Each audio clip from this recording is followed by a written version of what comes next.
What's going on, guys? Welcome back to Everyday Struggle. I'm Nadeska here with Akademiks and Wayno.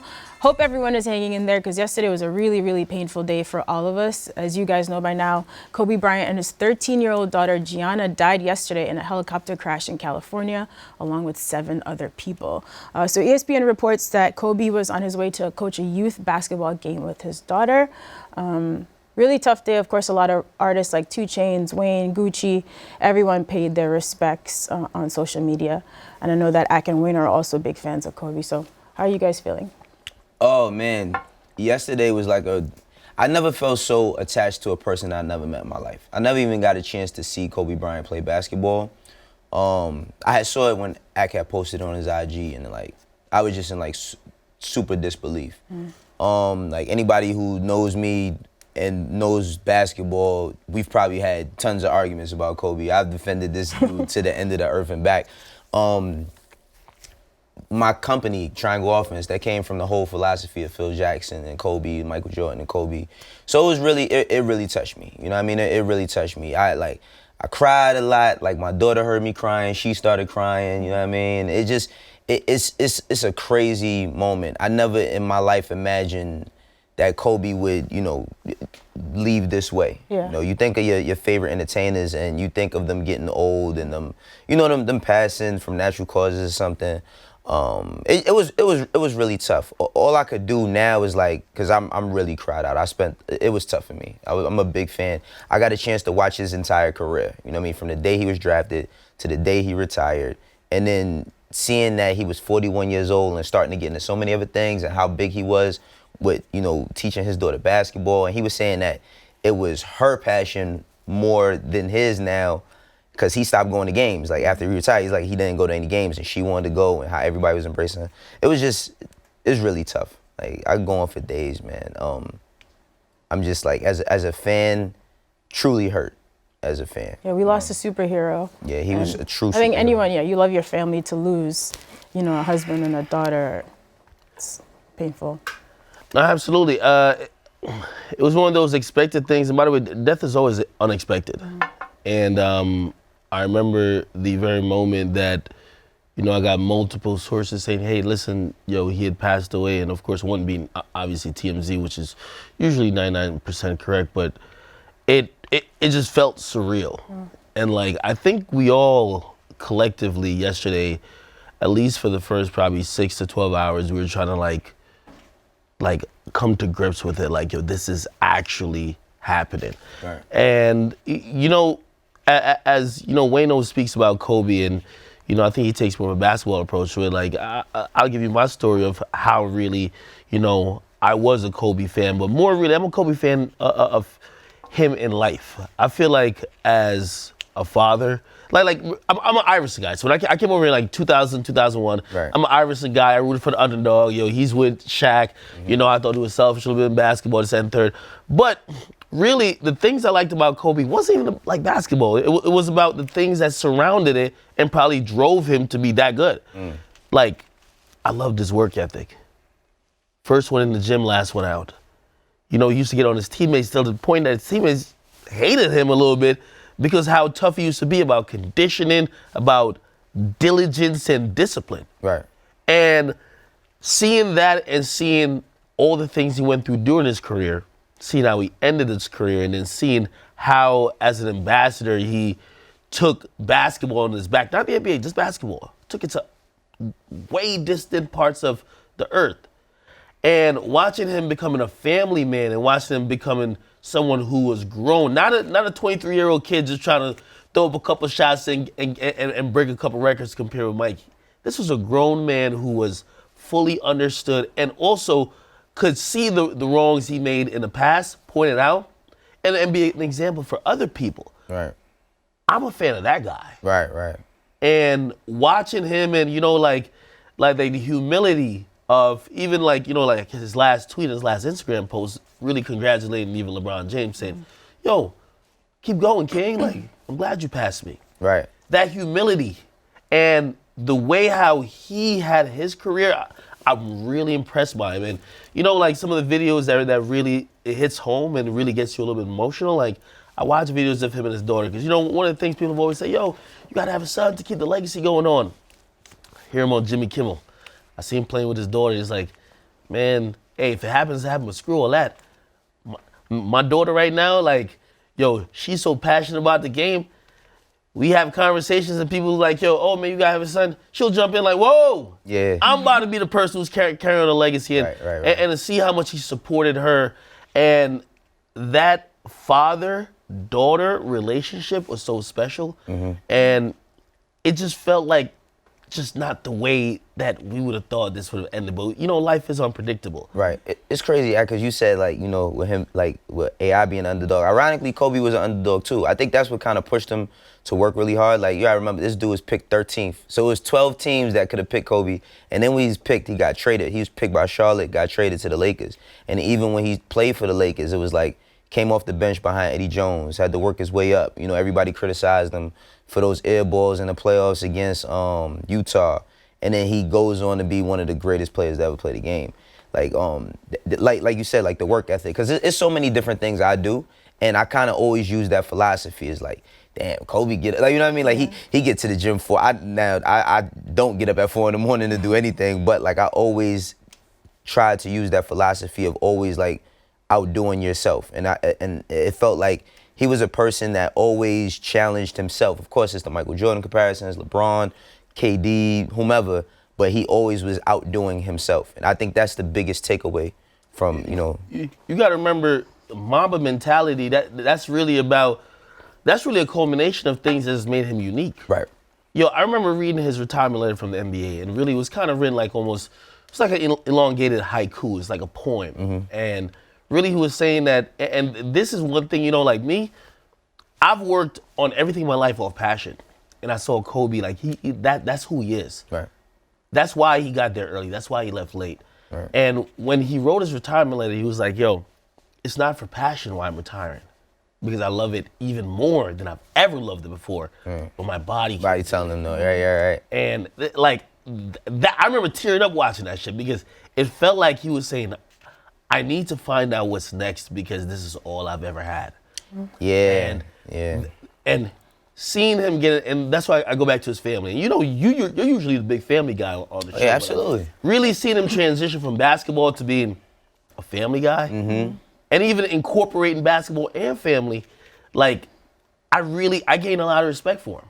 Yeah. I gain a lot of respect for him. You know, of course, I think he's one of the greatest, I think one of the top 3 greatest players of all time. Absolutely. You know, and we can have that debate all day, all year, right? But, like, I really started gaining respect and the admiration for him as a man and how he was carrying himself, how he was representing himself on social media, everywhere, with his family. And to be honest, to see such a tragic and, you know, just these unforeseen circumstances that led to his death, really, you know, it's really hurtful. Yeah, I think Obama said it really well. We were basically about to watch him go into an amazing second act. You know what I mean? That was cut way too short. Like, rest in peace to Kobe and to Gianna. Again, a tough loss for all of us. And I think going into the Grammys last night, of course, he was on everyone's mind as well. So he did get a lot of love at the Grammys. I look forward to seeing the Kobe tributes that are going to be coming up, at least. So I guess we could run through quickly some of the winners from the Grammy Awards last night for the categories that, of course, we would be the most passionate about. Tyler, the Creator, won Best Rap Album for Igor. Cole and 21 Savage, Best Rap Song for A Lot. And, of course, Nipsey Hussle, who was honored last night. He got 2 awards, one for Racks in the Middle with Roddy Ricch, and first feature on Khaled's Higher with John Legend. Right. Top line awards. What'd you guys think? Although it was hard for any of us to really focus on this last night. I didn't even, you know what's crazy? I didn't even watch the Grammys last night. I mean, it was hard to watch anything, but what was really interesting was Tyler, you know, winning Rap Album of the Year. While I think that, and I went on record to say, like, in the last decade, I think that that's going to be one of the more recognizable and more memorable albums of 2010 to 2020.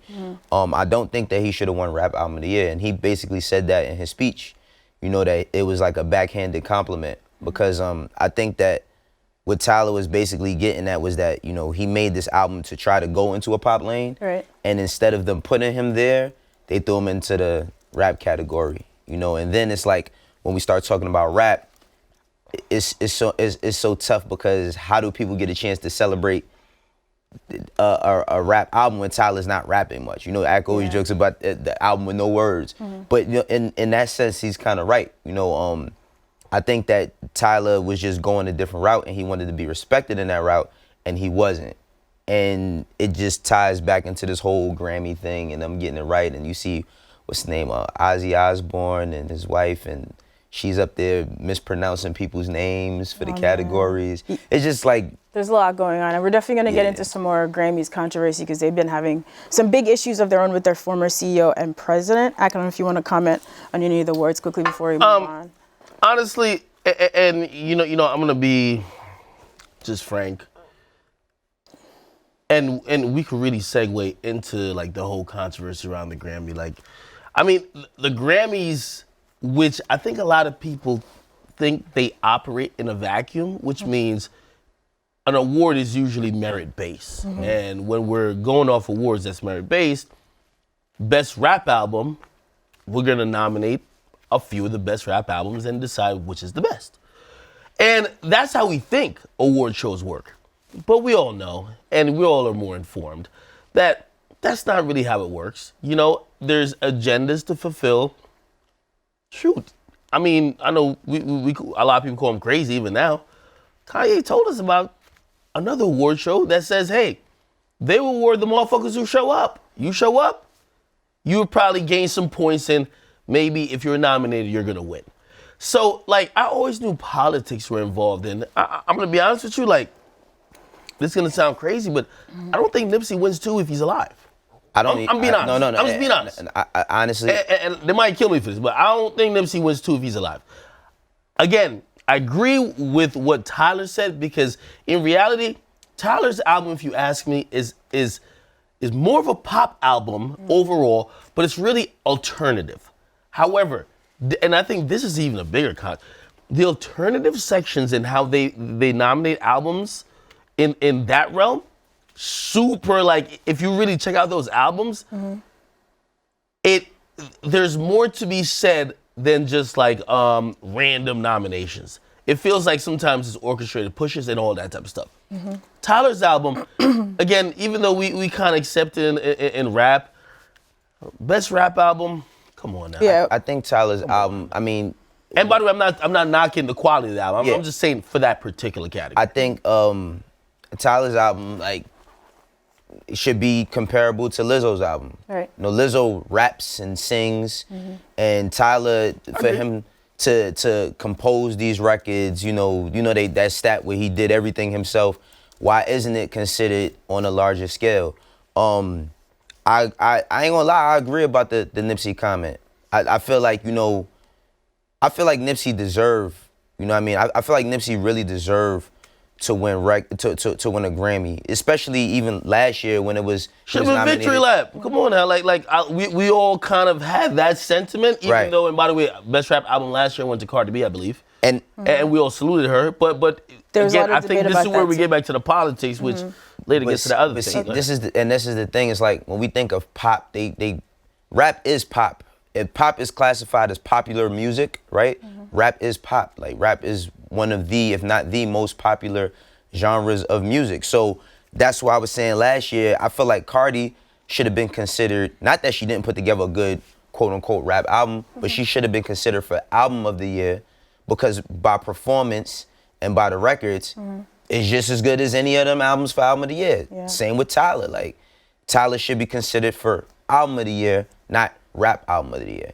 And Nipsey, again, like, I feel like, and I'm not knocking the awards, you know what I mean? Because that's my nigga, you know what I mean? Like, I fuck with Nip, and I felt like he should have gotten something, but damn, it's like, it take you to, you know what I mean? It take you to the past for people to give you your flowers, and that's what was kind of unsettling to see, you know? I feel like the Grammys have evolved in a way. When they were giving out nominations or even wins to like the likes of Iggy Azalea, it felt like they were so out of touch. Felt like a bunch of old people just picking incorrect people that shouldn't even be nominated. It just felt out of touch, period.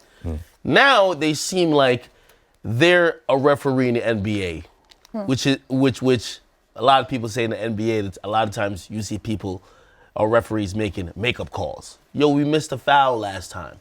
Let's get it here. Yeah, y'all should have gave Victory Lap its award when it came out, and y'all nominated it. But because it didn't, and now socially and actually just universally, everybody is recognizing how much Nipsey was slept on. Also, he passed away, that's death in itself is the final act. Now it's like, racks in the middle, let's throw that. You know what I mean? And at that point, it's like you're doing the I'm gonna blow the whistle on this just to make up for last time. Right. People notice though. So look, hip hop, we've had our issues with the Grammys for a long time. Even this weekend, Diddy was at a Grammy event calling out the Grammys for not treating hip hop well, putting them on a clock to get it together. But we've heard this a lot over the past decades. But now they're having their own issues, and someone is sort of trying to validate some of the theories that have been flying. So the former Recording Academy president and CEO, her name is Deborah Dugan, if I'm saying that correctly. So she was suspended a couple weeks ago after an allegation of misconduct, and things have gotten really ugly. So she's filed a 44-page complaint against the Academy, alleging things like sexual harassment, discrimination, basically accusing them of rigging the voting process and making big payments to themselves. So she was on Good Morning America last week as well. She said that the board basically uses unsupervised nomination review committees as an opportunity to push forward artists with whom they have relationships. So one of the examples she gave was allegedly in the pool for Song of the Year for the 2019 nominees. There was an artist who was ranked 18th out of 20th in the category, but did get nominated because they were represented by a member on the board, and they were even allowed to sit in on the nomination as well, allegedly. So there's a lot going on here right now. Sounds like anything else in corporate America.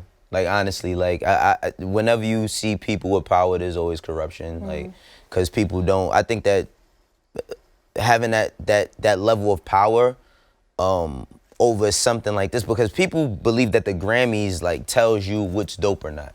And that's why I always say, like, you know, we're the ones that put the hip hop community, like Diddy's speech was amazing, but like the hip hop community, we push so much validity into this program. Like we do everything for it. I just was going over the list last night of people who've never won Grammys. Biggie, Tupac, Nas, Snoop, fucking Busta Rhymes. Like, you mean to tell me all the records that Busta Rhymes got, he never won like a Grammy of a song of a year or something? So when I see this, I'm not really surprised. I just feel like, you know, we gotta stop, like Diddy said, like we gotta stop attending these things. Like we when we do the BET Awards, everybody shuns it. Right. Like, BET is a level down. And why isn't the BET Awards just as, if not more important than the Grammys, when it's something that's under Black entertainment television, hip hop is Black culture, and we shit on it. It's like, you know what I mean? Like people really shit on it. They joke about it. They make it seem like it doesn't mean nothing, but as soon as the Grammys comes, everybody's there for that. Everybody's happy for that. Yeah, I just don't get it. So yeah, people are upset about this every year. I mean, what do you think? So she's making pretty big accusations against the Recording Academy. Of course, they're going to fight back. They're trying to discredit her, say she created a toxic, abusive work environment. Do you think this is going to sort of fizzle away? They're going to muzzle it, or can this get really, really ugly? Well, uglier. This is one of the times, it's, you know, a lot of times I've echoed the sentiment like, yo, well, why y'all care about the Grammys? What do I BET? But this will not be one of the times I actually echo that sentiment, because the BET Awards go through their similar things. And this is where I come across with award shows in general. You know, music is really subjective. So, you know, a lot of times not everything that sells the best is the best. Right. But because of that subjectiveness, you get certain things like this. It's gonna get to a point where, like, the only thing people feel they could trust that has a lack of outside influence and has at least a still criteria and something that is affecting it universally and not changing based on who's on the board, it's gonna be the Billboard Awards, which is numbers based. Like award shows like that. And it's kind of sad because I think everyone's seen behind most of these award shows to be like, you're on some shit, you're on some shit. You're gonna, like, okay, Rihanna showed up, you're gonna give her 10 awards. Okay, like, you can already tell. As soon as you see, like, someone who dropped an album last year show up on the red carpet, you know they're there to collect awards. Like, it's pretty clear. Now, in terms of what this suspended or former CEO said, she's full of shit, I believe. And, you know, she came out with these allegations. she's doing a whole bunch of shit in one. And like, this is the exact person who, when you fire them, they said you tried to flirt with them, which she did. She says people sexually abused her, which she did. She was cool with everything. She said the voting's rigged, but you were the president. She said people are taking payoffs, but you were running the shit for a year. Everything is going on when they kick you out. Right. She ain't filed the complaint officially until they put her on administrative leave. You know, like, none of these things came out. And by the way, like... So you think just because of the timing of it, you would doubt it? Because she was there for less than a year, right? Just a few months. Exactly. The timing of it, I'm not down most of the allegations, but most of the allegations we know in terms of maybe not the level or depth of like corruption or whatever, or like how rigged it is, but did anyone really think the Grammy was like super merit based? Yeah, not that anyone thought it was a surprise, but I don't know, you don't have someone trying to go on record about it who was running the company. That's why it's... But that's what I'm saying. Her going on record about it is tainted based on her fight with the Academy. Yo, so look, I want to know, I mean, this is hip hop shit. I know that we always got a problem with it, but do people in pop, like, I don't know enough about that. Do they ever complain about the Grammys or, you know, getting slighted the way people in hip hop do? You know what I mean? Well, it's a little bit different because you gotta remember that hip hop and rap, even R&B, weren't televised at first. So they were basically seen as such subgenres that they weren't even worthy of even being announced on the big stage. It was actually, you would have to go to another theater to hear them say that. And it was like a pre-show almost. And actually before, they would just announce it online. Before they do it before they even get in there, right? So as hip-hop becomes a more popular genre, you feel slighted a bit because, wait, so y'all announcing whatever, like jazz? Yeah. And we are the biggest genre, at least like numbers-wise, makes complete sense. And also, just historically, they've always gotten it wrong. It just didn't make sense why they were getting it wrong. You get me? Like, it felt like they weren't getting the right aficionados to like pick what was going on. I'm just saying with this woman, and you know, I read her, she wrote a letter. This is how you know, like, you know, she's using a lot of things that she knows will rally behind, but it's really for her job. She really wants this job. She likes the job. She's working at EMI. She has a lot of industry connects. This is the job to like level her up to whatever her goal is. Yeah. And she wrote a letter detailing corruption, detailing all these other things, and even saying that, hey, when she first got in there, people were openly flirting with her, trying to kiss her, this and third, basically trying to make sexual advances to her on a power level to try to check if she's about it. And then in the letter she says, but do not do anything, because if they reinstate me, I'll make the change. So basically she says, they're corrupt, they're full of shit. Yeah. But the only way to get don't do nothing to them. Yeah. Because they might reinstate me. If they reinstate me, I'm gonna fix all this bullshit. Wow. You get me? It's like if you're gonna say that this shit's all corrupt, right? You should be like, blow it up with or without me. Right. But that's not her position. Her position so basically is one for her job. Your assessment is she's a disgruntled employee. She's a very disgruntled employee. Okay. But she has certain points which I believe we kind of knew. She's given more detail. That's it. Interesting. Okay, so you sort of believe some of it. Yeah. All right, stay tuned. I think this is about to get a little bit crazier. We'll see. We can wrap up the Grammys topic with Diddy giving a little speech at the Clive Davis Grammy party. Check it out. Every year, y'all be killing us, man. Man, you talking about the pain, the amount of time that it takes to make these records, to pour your heart out into it, and you just want an even playing field?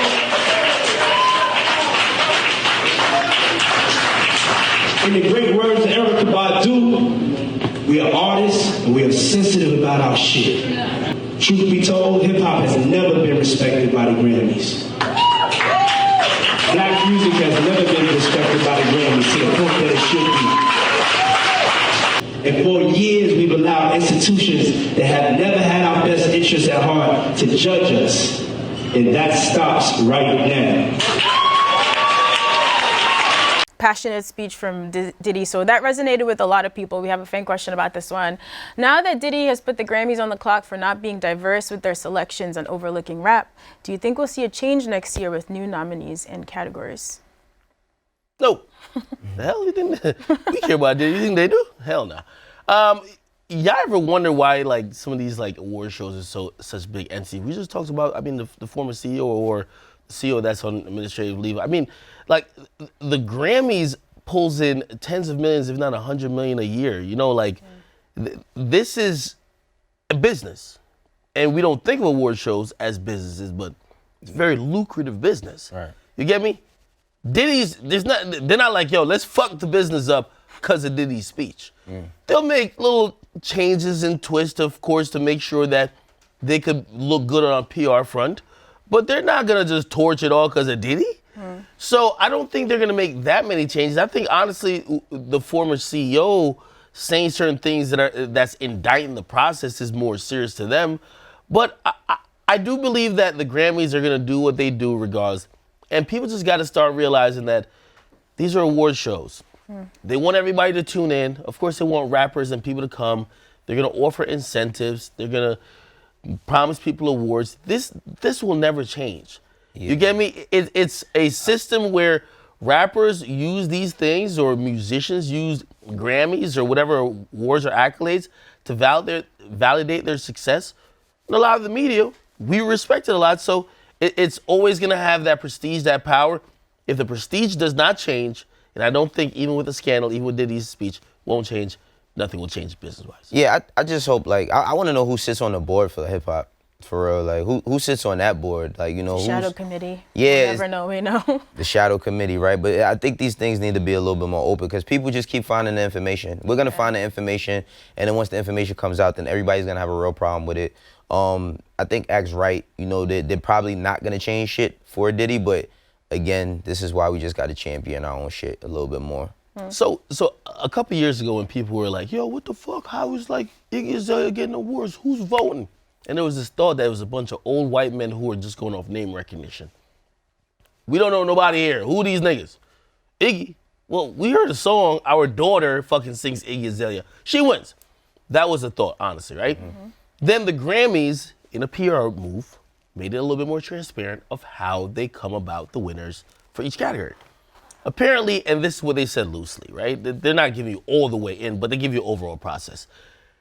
You're eligible to be a voter to nominate people for the nominations. It sounds crazy. If you've received a Grammy, you've been a published journalist within that genre, whatever, for a certain amount of years, you're a radio person, like it's really, they have a bunch of criteria. So theoretically, I don't know if we really, but maybe one of us could even fucking vote, right? So let's say all of us could vote. We all vote for artist A. Great, we now think we count. Now, and that's what I'm saying, it's a PR move. We're gonna be like, we're involved in the process, we're not talking about. Now, that's like a pre-nominee list. That goes to another group of people who then vote on the actual nominee. Now, all those first two groups, of course, were within hip hop. The second group is also within hip hop, just another elite level. Here's the thing, and here's the kicker that fucks everything up. And if there was some corruption, this is where you put it in. The people who vote on the winner ain't hip hop. So the people who nominated are the people who vote on the winner ain't. So you're narrowing it down, so even if the pool sort of looks reasonable to begin with, at the end it's some bullshit. Exactly. So, you know, they add different layers, and I think it's really all a PR thing, you know. Let's pacify the niggas, let's get one right or whatever, and let's get back to business. But honestly, hey, this is one of those things, again, the prestige is there, we ain't changing shit. Whew. All right, I guess we wasted enough time on the Grammys already this morning, but it wouldn't be Grammys weekend if there wasn't some drama. So somehow last Friday, Meek Mill managed to run into Nicki Minaj and her husband at a store out in LA, and there was a verbal altercation. There's 50 people outside here. Like I said, clear up.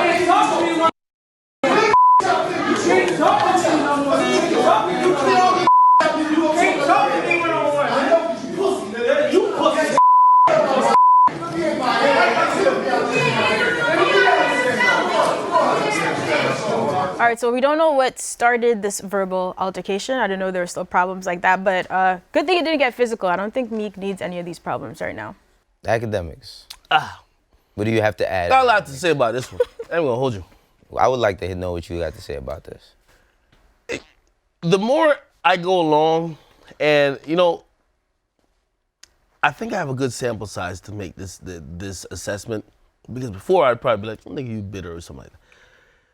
Nicki's a very toxic woman. Very toxic. Feels like any type of situation she's attached to, dudes are falling out. She's in the middle of Meek and Drake. Safari and Meek. Meek and this new guy, Big Zoo. You feel me? And, I think the public perception she tries to put off is like, I remember her talking about Cardi.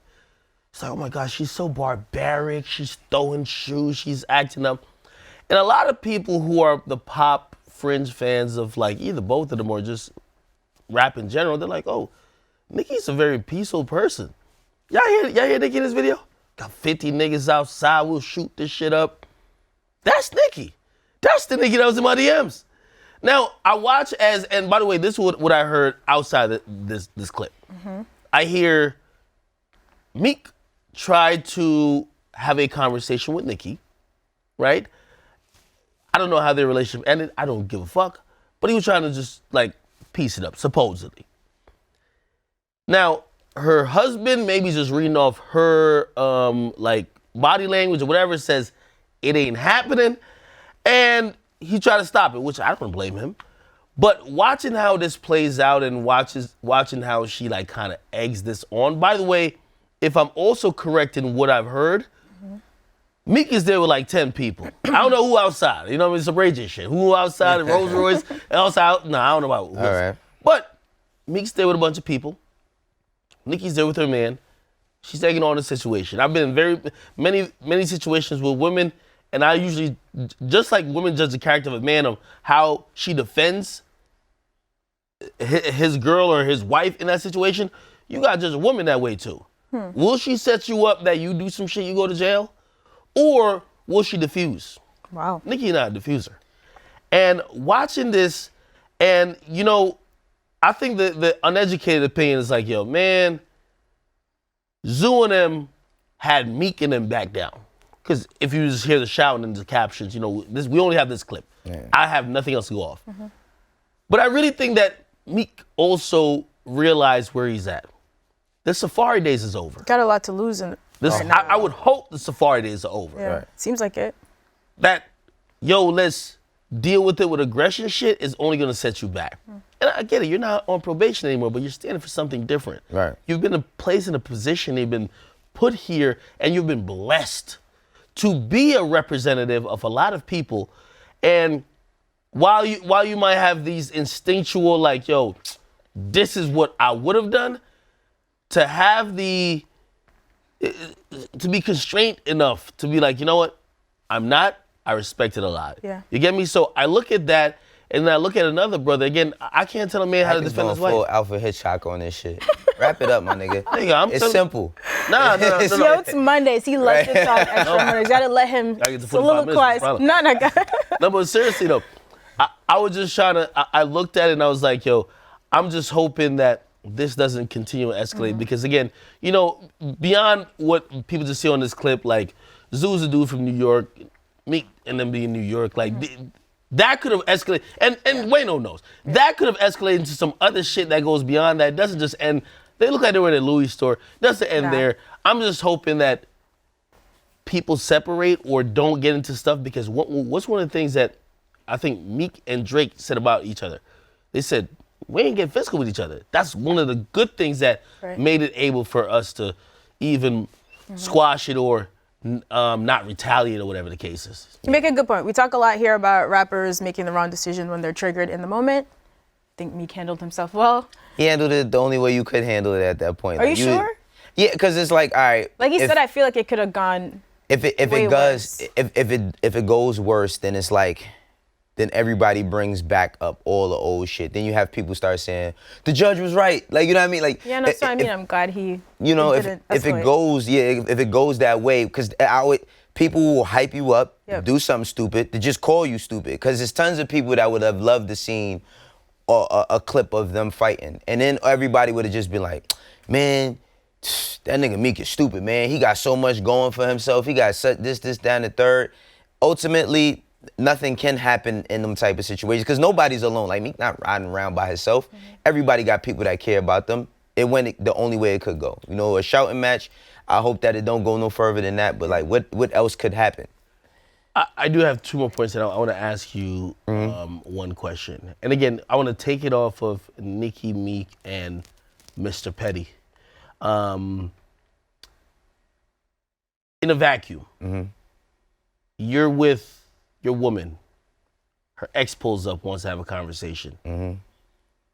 How do you react? Because, you know, like, I'm not even blaming him too much on how his reaction. Yeah. Like, you got to stand your own as well. Like, did you feel that Meek should have approached in that situation? Or maybe just DM? Like they're in the store. No, it's real. Like, again, I'm going off, let's say Meek was trying to squash it. Yeah. But she's with her man right now. Yeah. Her new man. Right.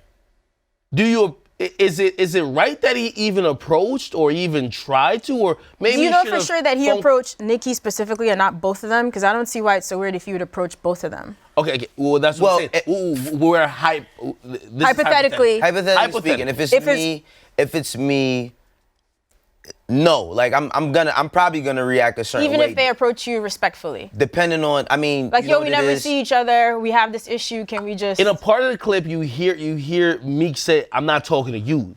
I'm talking to her." Type of shit. All right, so wait, let me. then it's not that type So of energy. I'm thinking, like, see, I don't know what she's probably said to him about me, because there's all tons of things that go on behind the scenes that we don't know nothing about. So he might be approaching it with an attitude from the start and not openly. You know what I mean? Me personally, if it's me and I felt that my lady was disrespected at some point in time, no, talk to me. Like, you gonna talk to both of us. You're not gonna talk to to her. If this is me, I'm like, nah, you talking to both of us.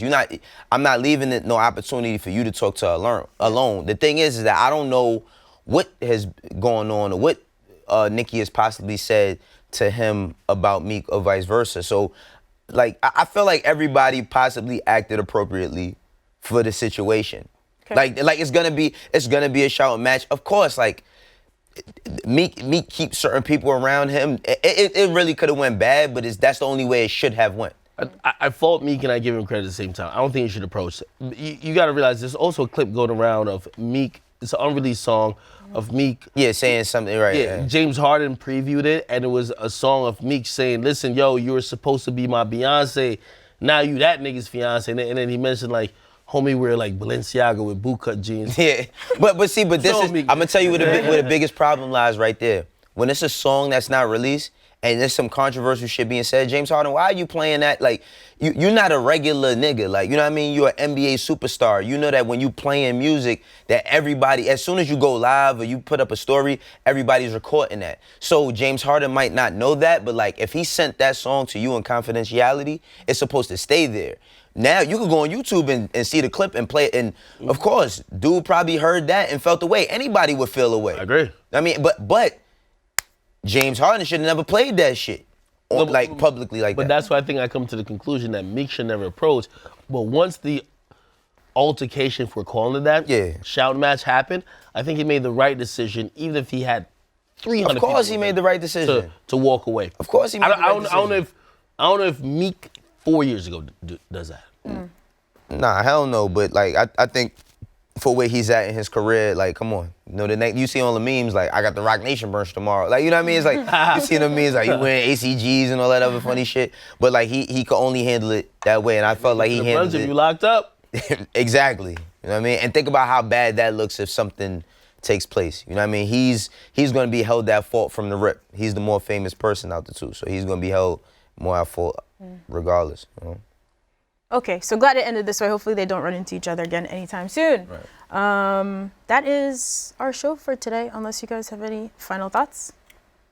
I know we switched, and we switched up the mood a little bit from the very heavy topic we started with Kobe, but I just want to reiterate, I send prayers and condolences to his family.